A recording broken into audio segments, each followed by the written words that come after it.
Hello and welcome to Inside Iraq. I'm Jassim Azzawi. America's top diplomat in Baghdad is very optimistic on Iraq. He believes the recent elections are a game changer and that Iraq's best days are yet to come. But Ambassador Christopher Hill is the practitioner of real politics. He knows that Iraqi politics is a dangerous minefield and that Iraqis will need their courage and wisdom to navigate through it. He's fond of saying Iraqis are unique, but their problems are not. While he's reluctant to admit that as U.S. forces start leaving Iraq en masse, America's influence in Iraq will decline proportionally, he is counting on Iraq's history of nationalism to stem the rising tide of Iranian influence. And now I'm delighted to welcome U.S. Ambassador to Iraq, Christopher Hill. Ambassador, welcome to Inside Iraq. Thank you very much. Pleasure to be here. Recently, the United Nations Security Council issued a non-binding resolution calling on Iraqis to respect the results of the recent election. The way I read that resolution is that the U.S. included among the 15 members, guys, respect the results, let Allawi form the new government. Well, that's not how I read it. I think what the UN is saying is that there's a big effort by the UN to work on those elections. They put in really an excellent team. A lot of the votes were, as the votes were counted, it was the UN people who are right there doing it.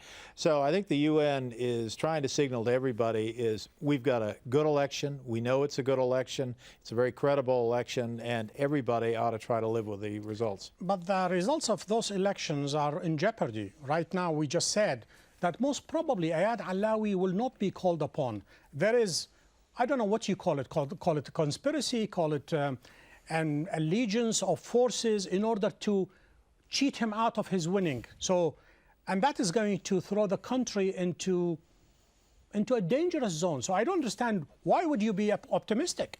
Well, first of all, what those elections did was to establish which coalitions had which seats in the parliament, the Council of Representatives. So Ayad Allawi's coalition had 91, but you realize he needs another 64 seats if he's going to achieve a majority there. He needs to get to 163. And he only has 91. So he has 91, Maliki has 89, Maliki needs another 65. So the real question will be who is able to form a government, who's able to reach out to other coalitions. So Allawi can start with 91, but he's got a long way to go. And right now, most probably, he is horse trading with other parties to come into a coalition and to form that government. Horse trading and everything else. I tell you, there are going to be a lot of cups of tea, a lot of cigarettes smoked by the time that process gets done. But one thing he did not do, the others did, and that is go to Tehran. It is ironic that Jalal Talbani, the president of Iraq, as well as a representative from al-Maliki's coalition, State of Law, representative from Iraqi National Alliance, headed by Ammar al-Hakim, and a few other junior members, they went to Tehran. Most probably they were summoned by the commander of Iran's Revolutionary Quds Force to come and listen and get the orders from Tehran to form the government. You, the U.S., you no longer call the shots. Well, the Iranians had a Nowruz celebration, that is a celebration of this New Year's that they celebrate and a few others celebrate, and they invited a lot of people. By the way, you didn't mention the Deputy Prime Minister of Turkey, who was invited as well. So there were a lot of people there. President Barzani and from the Kurdistan Regional Government sent representatives, and Nechevan Barzani. So there are a lot of people there. And you're going to have to ask them, why they went there, what they discussed. But because when people came back, they haven't really talked about it very much. And what we have been hearing from a lot of people in Baghdad, not just in Baghdad, throughout Iraq, is that if you're going to make an Iraqi government, we want to make it here in Baghdad. We want you to work on it here. And I think ultimately, the Iraqi people are going to insist that their government is made in Iraq. We will have a chance perhaps to ask those politicians exactly what happened in Tehran. But I am a little bit confused. Are you telling me, Ambassador, that you actually bought the story as marketed by the office of Iraqi President Jalal Talbani, that simply he went in order to celebrate Nowruz? When they left to Tehran, that the very same day, the Arab League was convened in Sirte, Libya. They were discussing some of the most important issues to Arabs, like Jerusalem, like land grabbing by Israel. Are you telling me that the Arab League is less of an importance than celebrating Nowruz? The Arab League is not less of importance. In fact, Iraq was represented in Tripoli. The foreign minister was there, Foreign Minister Zabari. So I wouldn't try to put it in terms of what's more important, but I will tell you— That's the way it looks. Well, it may look that way to you, but I'm telling you— The date for the Arab League was set long time ago, and he knows very well that he should have been there as a representative of a very important Arab country, and Iraq was discussed in that CERT meeting. I just want to make clear, I am not the president of Iraq's spokesman. You have to ask— I'm just saying that you're actually repeating the same story. You're telling that he went to celebrate Nowruz. I'm telling you that the overall issue of government formation is what is going on today in Iraq. It's very crucial. What went on in the Arab League was very much foreign policy issues, and appropriately they had their foreign minister there. But you need to talk to the Iraqi government about that. What I'm telling you is that when there's a government formed, and the Iraqi people are going to demand that they make progress and get a government formed as soon as they can, that government's going to be made in Iraq by Iraqis, and that's the only way Iraqis are going to buy that government. It's got to be made in Iraq. You're absolutely right, Ambassador. The election, the results, and the meaning of those results will be discussed and for a long time. But also there is something accompanying those elections and those results, and that is the de-Baathification. The election was marred, and still is, by that de-Baathification Commission called JAC, the Justice and Accountability Commission, which is the inheritor of the de-Baathification Commission, a commission that the US created. So basically people are saying, you are reaping what you've sown before. Well, actually, you know, it was a couple of years ago that they changed the De-Baathification Committee to the new name, that is, a Justice and Accountability. What they did not do in the Iraqi parliament 2 years ago, this is in 2008, what they did not do was to name new commissioners. So what was rather surprising about So it's a legal commission. So what was surprising about the process is that the old commissioners of the old De-Baathification took for themselves the role that they are in charge of the commission. What you are saying, Ambassador, it is illegal.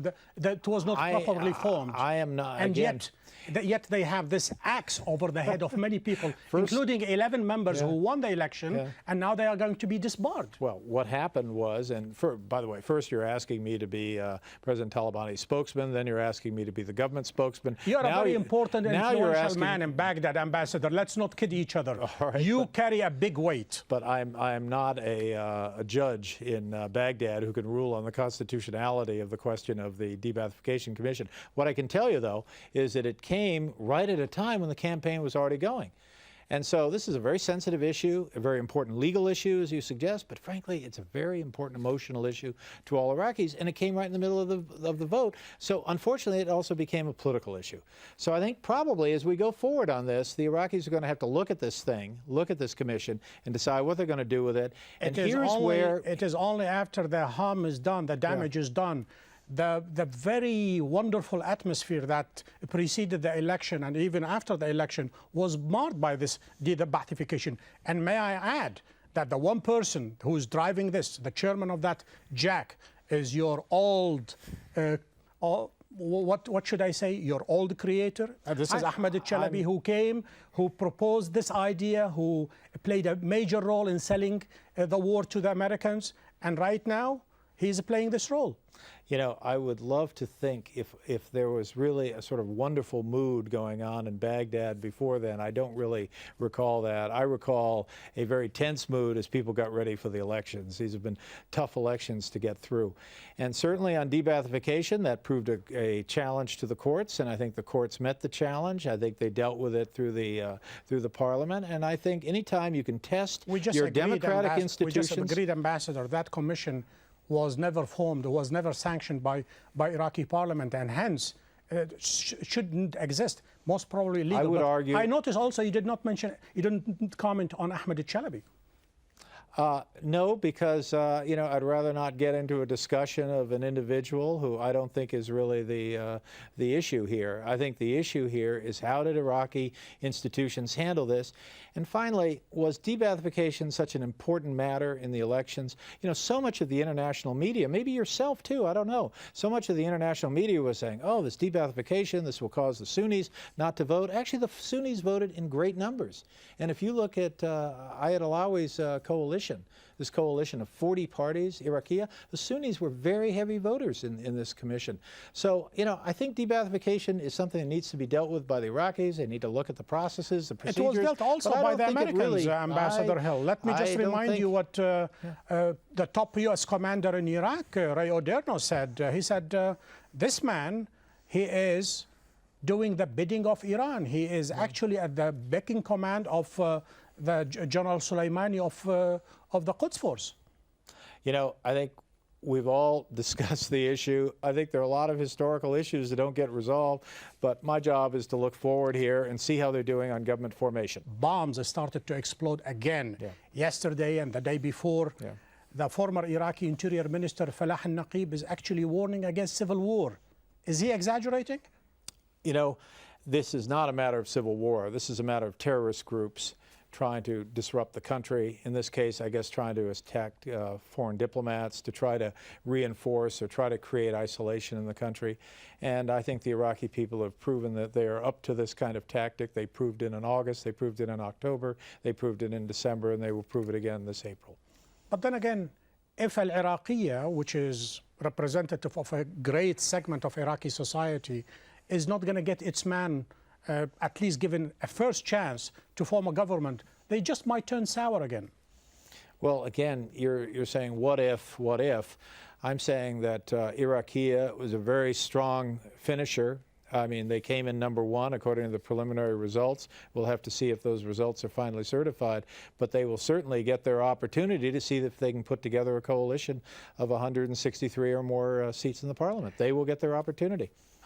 Regarding the question, what if, one person who played that game is the Prime Minister, Nouri al-Maliki, saying basically, if I don't have a manual recount, the country might degenerate into chaos and violence again. Again, I'm not the Prime Minister's spokesman, but it's not quite what he said. What he said was they have some concerns about how the votes were counted, and I think what everybody said to him, what we said to him, what the UN said to him is fine. You take out your complaints through the legal mechanisms, and that's what he's doing. He's made very clear he'll live with whatever answers. Let's just remind the viewers perhaps what he's doing right now, and that is he has released a large number of prisoners. Those people, they were captured, they were imprisoned for 2-3 years. The majority of the ones that has been released are members of the Sadrist, either for killing people or being thugs or being terrorists.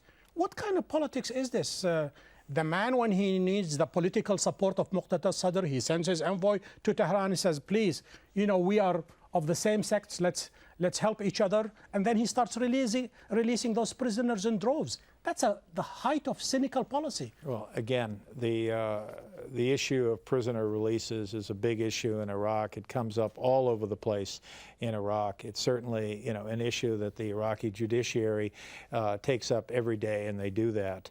But what you're suggesting is that there's a very... How timely, how convenient they were released now. You're suggesting is there's a very robust political climate going on there as various politicians look to build up their coalitions. I'm just saying it's very cynical. If those people, their hands is with blood, and now they are released simply because al-Maliki, who wants to get the political support of Muqtada Sadr, it is very dangerous politics, and it does not bode well for the future. Well, I think you should tell them that if that's your view, but I'm telling you that the whole issue of prisoner releases, what prisoners are charged with, et cetera, is something the judiciary has to deal with, and certainly we've expressed our concerns on this, especially prisoners that have targeted U.S. forces over the years. So the U.S. has been pretty clear on this matter that these issues must be dealt with through proper legal procedures. Were you satisfied with the way the elections were carried out? Were they fair? Were they fraud-free? You know, I think any election has its share of problems, but overall we felt it was an excellent election. We felt they did a good job. We felt the Iraqis organized it very well. This is certainly the UN view. The UN worked very hard on this, put together a really excellent team of people under the special representatives, Ad Melkert. And so we think this was an election that I think the rest of the region... In that case, you must have been extremely surprised when al-Maliki himself attacked the UN mission, and for failure, he said, to prevent fraud. You know, I think any time you come in 2 seats behind, 91 to 89, you might kind of look at things and decide whether there are any particular areas that you feel that if they're investigated further, you could change the outcome.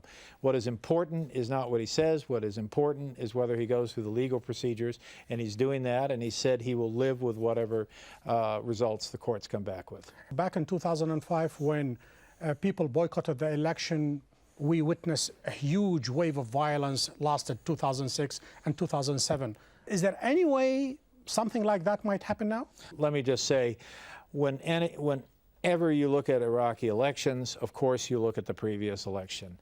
And certainly there were problems in 2005, 2006. We're particularly concerned that during those times when the caretaker government clearly did not exercise its responsibilities, when clearly it took much too long to put together a new government, and that was a time in which there was a serious problem in political governance.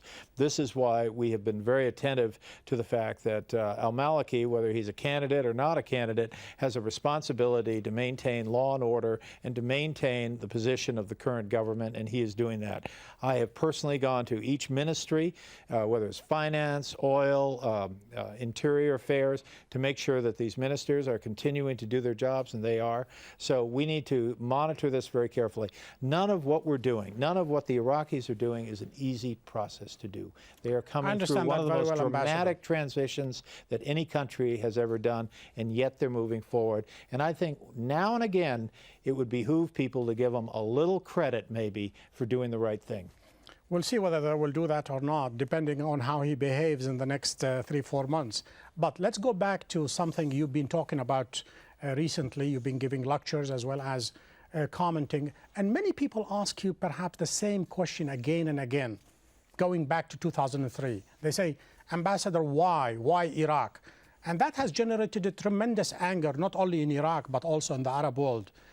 Iraq was one of 3 countries mentioned in the axis of evil: Iran, Iraq, and North Korea.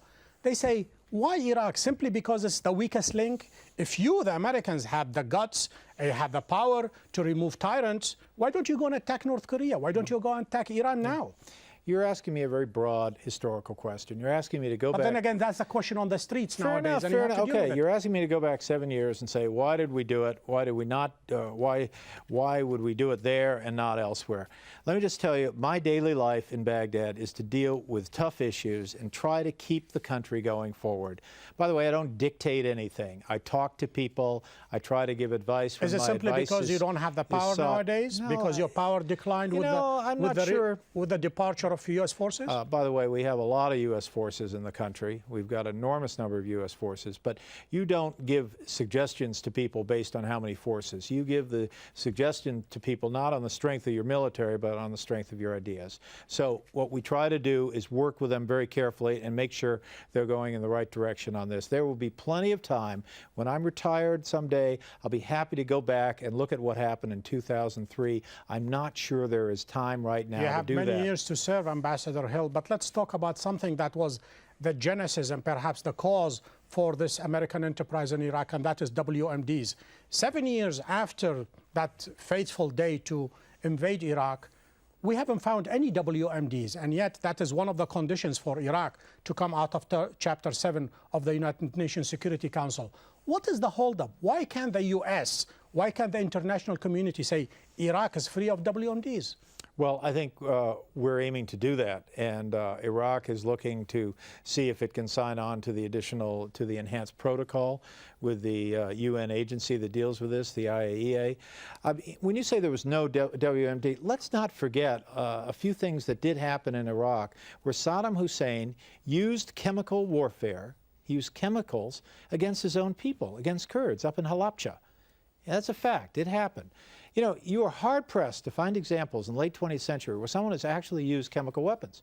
So to just dismiss this whole issue as being some kind of... No one is dismissing Halabja. No one is dismissing it was very real Saddam business. is a brutal regime and a dictator, and perhaps he brought his own downfall and his own demise. Yeah. But when are we comparing the U.S. with Iraq now? Are we saying who is killing less than the other?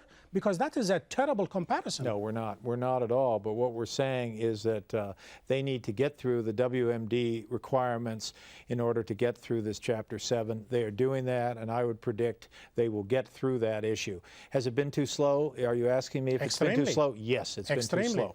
It's been too slow. A lot of things happen slowly, especially when you're dealing with multilateral diplomacy, because this is about UN resolutions, not about U.S. resolutions. Ambassador so it does Hill, take I have time. 2 more questions left before we wrap up this program, and that is SOFA, the Status of Forces Agreement signed between the Iraqi government and the U.S., stipulate that the last American soldier will be leaving Iraq at the end of December 2011.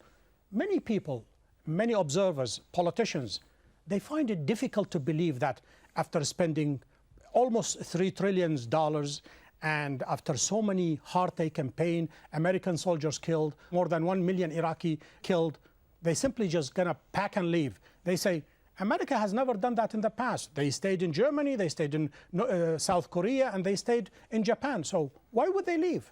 Well, first of all, when the SOFA agreement expires, which is the end of 2011, there will be absolutely no legal authority to keep U.S. troops there. You could ask for extension. What the U.S. asked for extension, I don't think you're going to see the U.S. requesting an extension.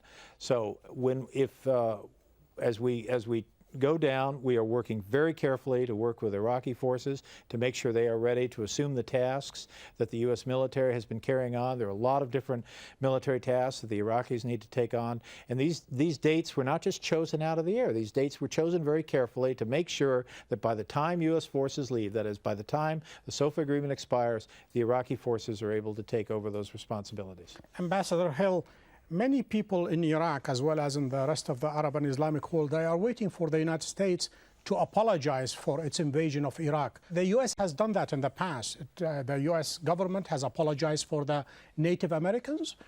Congress did. It apologizes recently for the African American in the United States. Japan, for instance, has apologized for China. I know you're a diplomat. You are neither permitted nor willing, perhaps, to apologize. But wouldn't it be a good idea for the U.S. in the future, somebody to say it was a colossal blunder and it shouldn't have happened? You know, frankly speaking, I don't think anyone is prepared to say it's a colossal blunder to remove Saddam Hussein. I think he was a colossal tyrant, and I think he needed to be removed. You can certainly ask a lot of questions. You can debate how it was done, whether it was the best way to do it, whether what came after was as efficient as people thought it would be. Those are questions that historians can long discuss. But as for removing Saddam Hussein, I don't think anyone's apologizing for that, certainly not me. And do you think it was a legal war? Do I think it was a legal war? I'm not a lawyer, but we certainly had resolutions. The scholars, they think it's illegal war. Well, there are plenty of UN resolutions that justified the removal of Saddam Hussein.